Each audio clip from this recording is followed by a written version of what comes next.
Chapter 16. Cake is eaten with a fork. As soon as I jumped out of the car after manners class, I heard Jack's whistle signaling me to come over. He'd been waiting to show me the harness he'd built with his dad, the one that allowed him to scale walls without killing himself. I'd hoped to at least swipe a washcloth under my armpits before anyone else got in my personal space, but he didn't give me the chance. As we headed into his dad's workshop, I pressed my arms to my sides and told him about Delton's prank. Mrs. Delaney's nightgown off her clothesline? That is sweet, but so is this. Take a look. Jack held up a rope that looked like a lot of his other ropes, maybe a little thinner. Wow, I tried to match his excitement. Holding it out for me to touch, he said, "Feel how soft it is, really going to cut down on the sliding burns. Plus, it's thin enough for me to clamp it with my toes." Impressive. I handed the rope back and, very nonchalant, asked, "Say, Jack, do you ever notice my BO? Sure, it smells like chicken soup." "That's not so bad." Jack tossed his new rope up and over the beam that crossed the length of the workshop. "Unless you've been riding your bike or fishing or wrestling. Then it smells more like, let me see, the duck pond." "Ugh, that stinks." I didn't used to notice it. My sniffer must be getting more sensitive.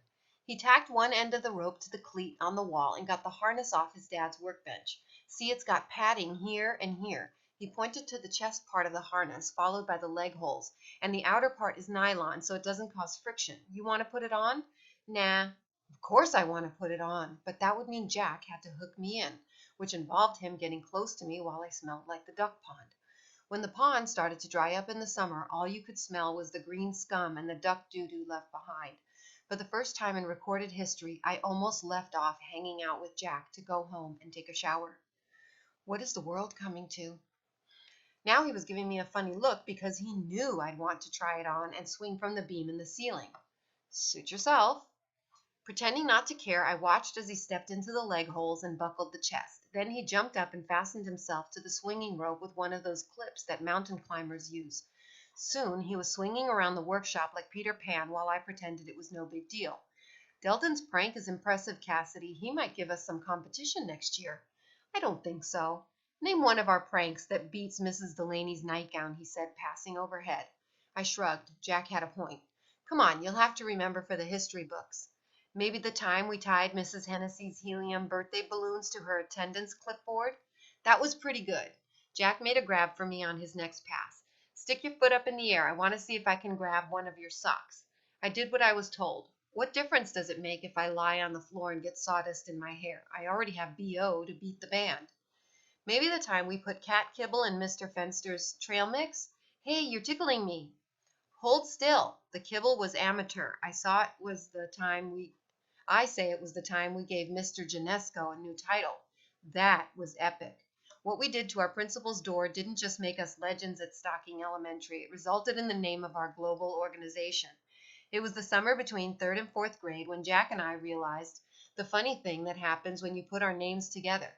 You can bet we were going to use that. So on the very first day during the all-school assembly, we found a Jack in the 1st grade and a Cassidy in 3rd, and we snitched their name tags.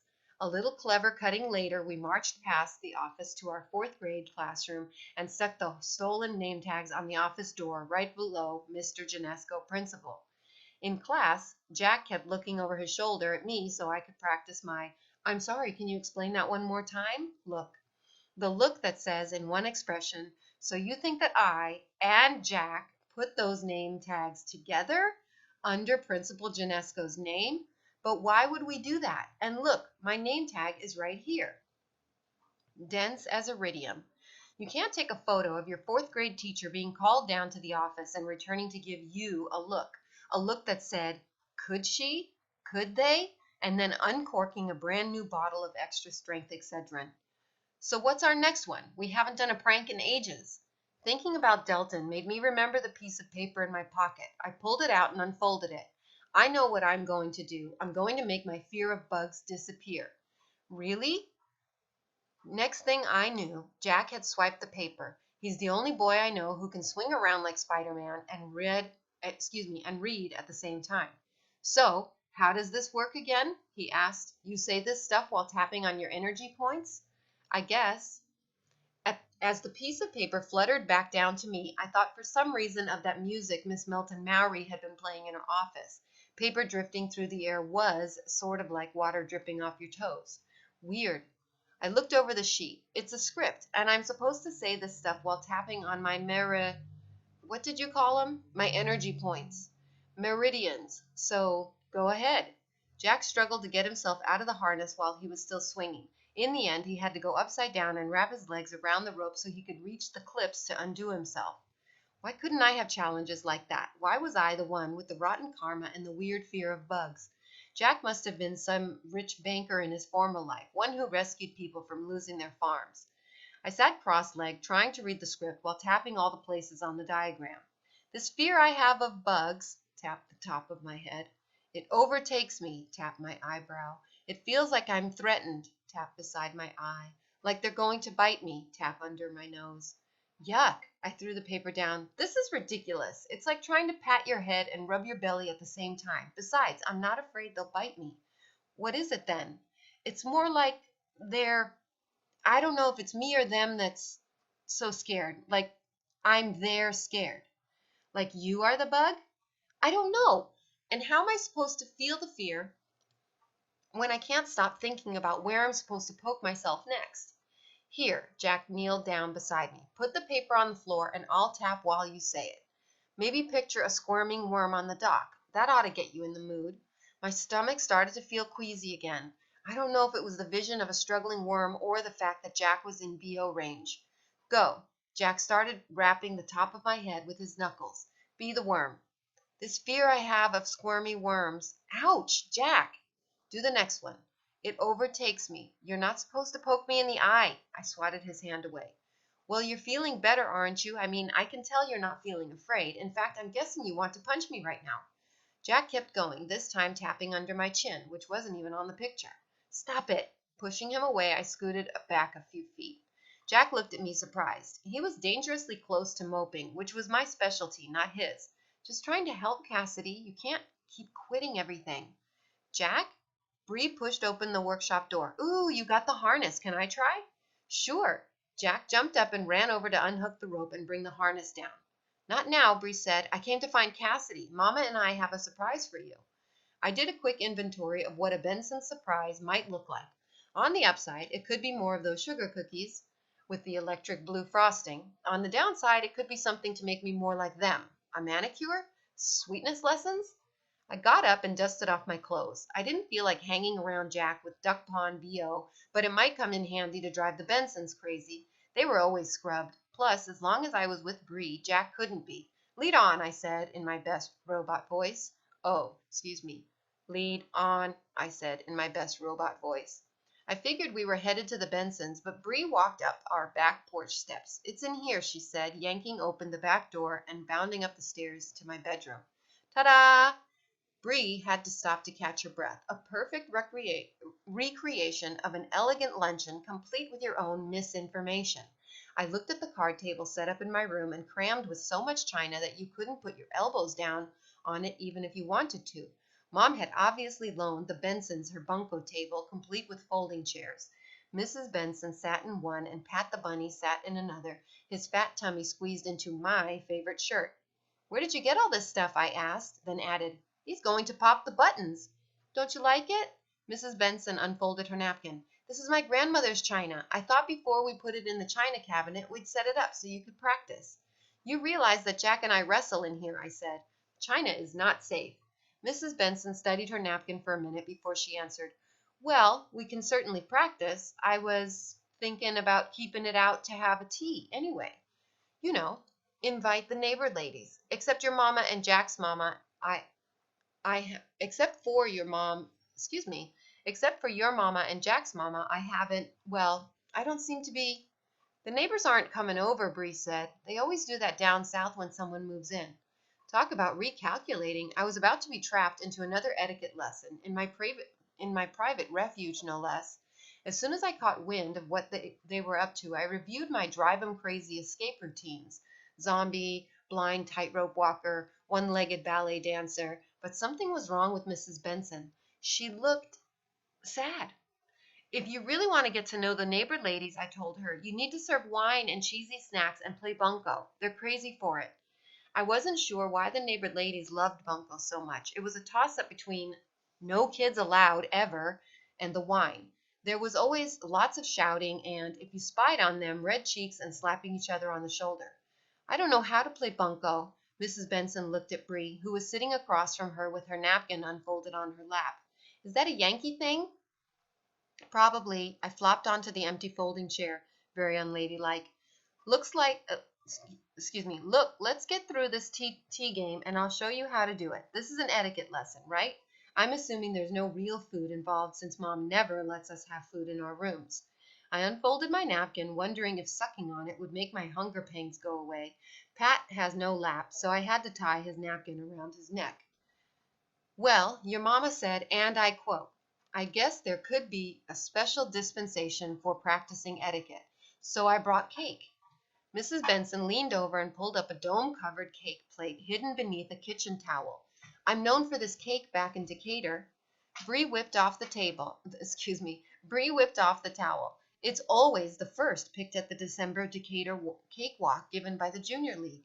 There in front of me in all its towering glory was the biggest cake I'd ever seen.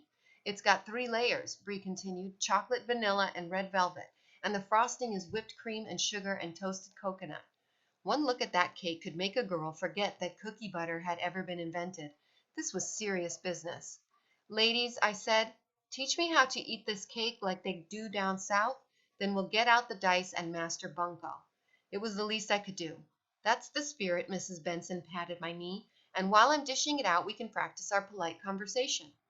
Can the bunny have a big piece? I asked, wondering if I could get an extra piece of cake for my new friend Livy. If she really was the same as me, like Donna said, this cake would definitely help me rise in the ranks. Can you send cake by mail? Just theoretically. Cassidy, Bree said, you're jumping ahead. The first thing to remember, Mrs. Benson began, is to ask if each guest would like cake. Some people pass on the cake because they're watching their figure or for health. You don't have to worry about that here, I said. I'd like a big slice, please. It's not considered polite to request a size, Bree informed me. What if I open my eyes really wide? Do you think the cutter will get the idea? Stretching my eyebrows up to my hairline, I managed to get a laugh out of Mrs. Benson. You're a true original, Miss Corcoran, Mrs. Benson said. Would you like a piece of cake? I thought we'd just cover that, but since this was etiquette practice, I knew it didn't have to make sense. Nothing else had made sense today, come to think of it. Miss Melton Mowry smiled.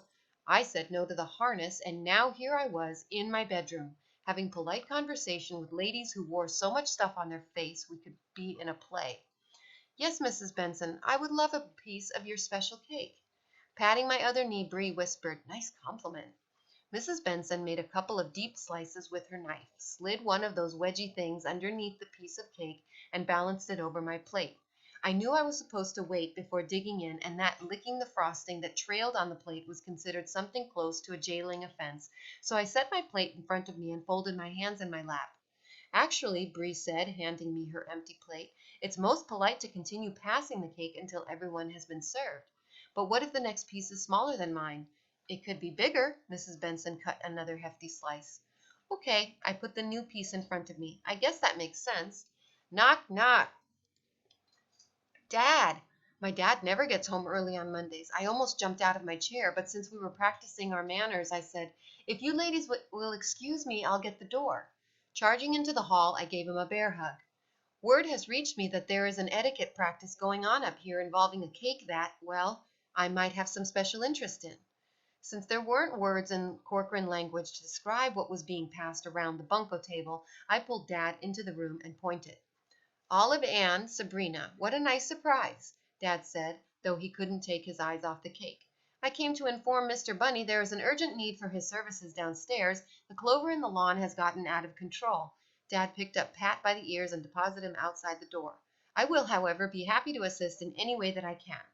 It was so much more fun to play manners with a cake like this in front of me. Could it be a trick, I wondered? I waited for more instructions, but after Mrs. Benson had served us each a piece, we all picked up our forks and took a bite. Dad patted his lips with his napkin. Olive Ann, truly. I have never tasted a cake so divine in all my life. Thank you, Brian. That is high praise coming from a man in the food business. I could have told her that my dad thinks of graham crackers as desserts. I could have told her that my dad thinks of graham crackers as dessert, given how 100% against sugar my mom is, but honestly, even I knew this was the kind of cake you only get once in 100 years. The frosting was creamy, the cake was moist, and every layer melted in your mouth. There's nothing in all the world like Mama's pound cake. And biscuits, ooh, and her cheesecake brownies, Bree said. She even made a special she even made special order cakes for all the weddings they held at the Landis Valley Country Club. Trouble is, with everyone watching their weight and eating fat-free this and that, my cakes aren't as popular as they used to be. These are special occasion cakes, Olivan. They have a place in our diets. In fact, I'd like to feature this cake in our bakery department, special order only. You'd have to bake them in our kitchen, of course. Do you think you could do that? Well, I don't know. It's a lot to think about so soon after the move. It's not really work, Mama, when you love to do it. I do have time on my hands these days. I wished Mrs. Benson could spend some of her time subbing for Miss Melton Mowry at etiquette class. We might not all be so half-starved by the end of class. Dad stopped talking then and concentrated on his cake. Since I knew more about etiquette, I decided to help him along with some polite conversation. I was just telling Mrs. Benson that if she wants to meet the neighbor ladies, she should learn to play bunco. Mama doesn't drink alcohol, Bree said, or swear, or take the Lord's name in vain. I swallowed and looked at Dad. Was there a way to play bunco without the wine and the colorful words? If he knew, he wasn't telling, which brought that topic of conversation to a screeching halt. Neither Dad or I or Magda had much appetite for dinner. Of course, my sister managed to score a piece of cake without the china or polite conversation. I think Olive Ann is having trouble adjusting to Michigan, Dad told Mom as she tucked into her lentil loaf. She might be the nicest person I've ever met, Mom said. Oh, sorry, lost my place. She might be the nicest person I've ever met, Mom said. I'm going to invite her to bunco. She'll meet a bunch of women there. As long as you don't force her to drink wine, I said. Or swear, Dad said. Or take the Lord's name in vain, whatever that means, I added, pushing my peas and carrots into square dance formation. Does saying the rosary before you throw the dice count? Mom asked. Maura Delaney's been doing that since day one. You know what Olive Ann is? Dad stopped talking and contemplated his fork full of lentils. With her sweetness and her encouraging manner, she's a natural teacher. Maybe she could teach a cake class. That'd be one way to find her tribe. What a wonderful idea, Brian. She's perfect for your new demonstration kitchen. Let's try that first and wait a bit on the bunco. Mom looked around at our plates. Why isn't anyone eating my lentil loaf?